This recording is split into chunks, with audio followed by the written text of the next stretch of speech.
Now, this next story is an all too common case of ending up paying for something that you could have got for free. In this case, it's a phone call that should have cost nothing, but ended up as a staggering bill of nearly £70. I would be furious if I got a bill like that, but that's exactly what happened to Margaret O'Donnell from St Helens and hundreds of other people who've all ended up being slapped with bills, having inadvertently used what's known as a connection service to put them through to numbers that usually cost absolutely nothing. Well, new rules have been introduced that it's hoped will curb the problem, and we're going to be talking about those in just a moment. But first, here's a reminder of just why so many people feel they are urgently needed. Margaret O'Donnell loves a good deal. What do you think? Oh, that's nice. That's lovely, that is. But a mix-up in January 2021 left her and her husband Joe forking out far more than they bargained for. All I was doing was chasing up an order that wasn't delivered, and it cost me £70. Her problems started with a mix-up with an order from Marks & Spencer. So I ordered 2 skirts, and one skirt came, and the other one didn't come, so I left it for a week. And I thought, well, I'll find out where it is. So I'm looking for the phone number, and there was none on the receipt. Margaret did what many of us do and headed to Google. And, sure enough, one of the first results that was thrown up was what looked like an advert for M&S with a phone symbol next to it. So she clicked on the phone symbol and this 09 number come up. An 09 number is a premium rate number, and Margaret and Joe knew that if they used it, it might cost them a bit more. I said, well, if Marks & Spencer's put it on there, it might be a bit expensive, but not that expensive, just to inquire about something. Prepared to take the hit in order to get her delivery sorted out, Margaret dialed the number.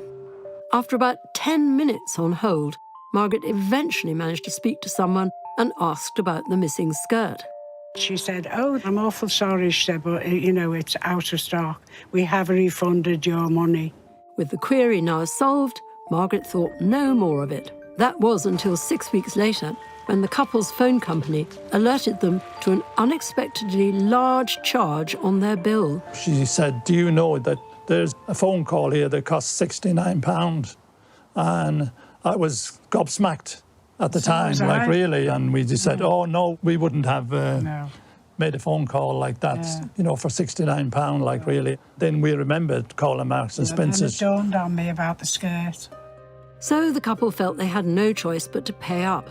But what had happened was, instead of calling M&S direct, Margaret had unwittingly used a third-party call connection service, which then put her through to the retailer, charging a whopping £3.60 a minute for the privilege. I felt really shocked. I was devastated, and plus, somebody was dipping into my purse, and I was angry, really angry. We were under the impression that we were speaking to Marks & Spencer's and Marks & Spencer's only.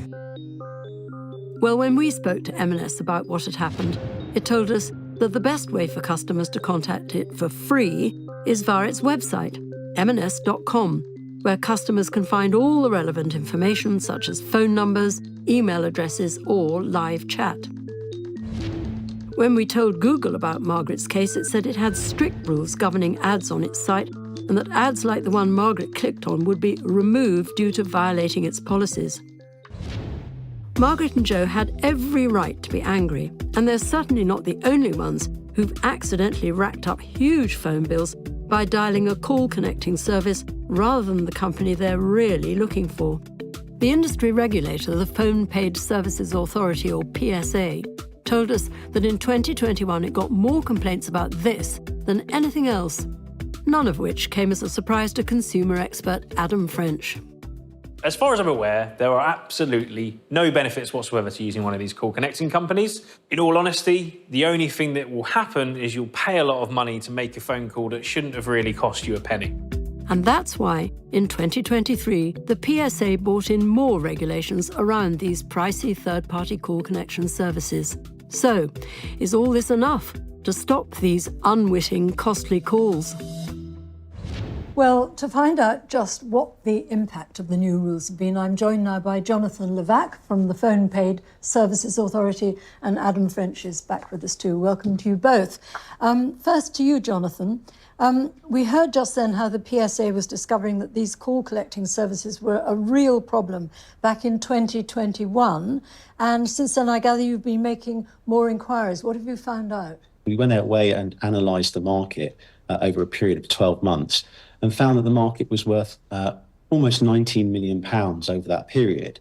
What was particularly concerning from our point of view was a lot of consumers were calling these connection services unknowingly, without knowing that they were a third party. And the second thing that was really concerning to us was high call costs. We saw a couple of calls in that 12-month period that went over £1,000, which is an astronomical amount of money for a call to a free phone number ultimately. So we went ahead and we introduced new rules in September 2023, and I'm delighted that those had quite an impact. Tell us a little bit more about these new rules. What do they entail?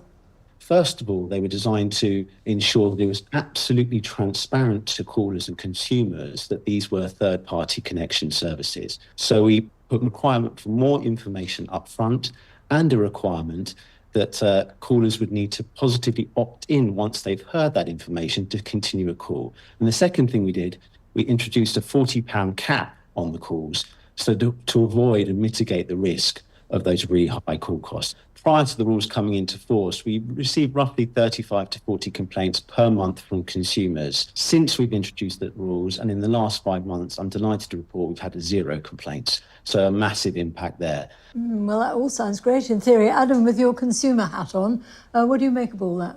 It's all really good news. A cap of £40 versus what some people pay more than £1,000 for a phone call. That's a huge difference. And as you can see, when we did this research back in 2021, we made a few searches, one of which was for DVLA contact number.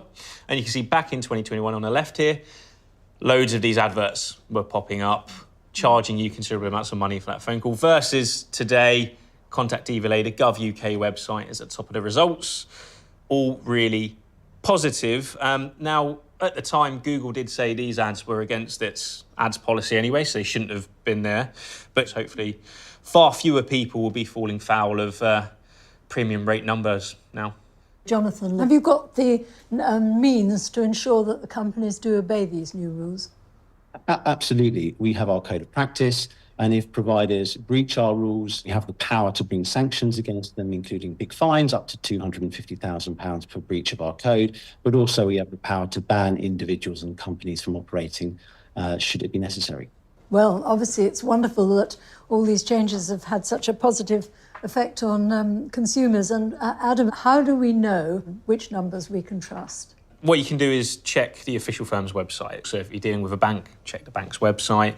Any letters you've received, emails, for example, they could all have official contact details on there. Primarily, it's about knowing which numbers to look out for. It can be a little bit confusing, but numbers like 0844, 0845, 0870, 0871 and 09 numbers, so that's the numbers at the start, they're all expensive numbers to call, particularly 09, they can be the most expensive, whereas 0800, 0808, those are the free numbers.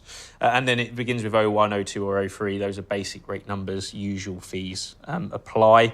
So those are the kind of things you do need to look out for. Additionally, I would say that financial firms, so banks, insurers, they've been banned from using premium rate numbers since 2014.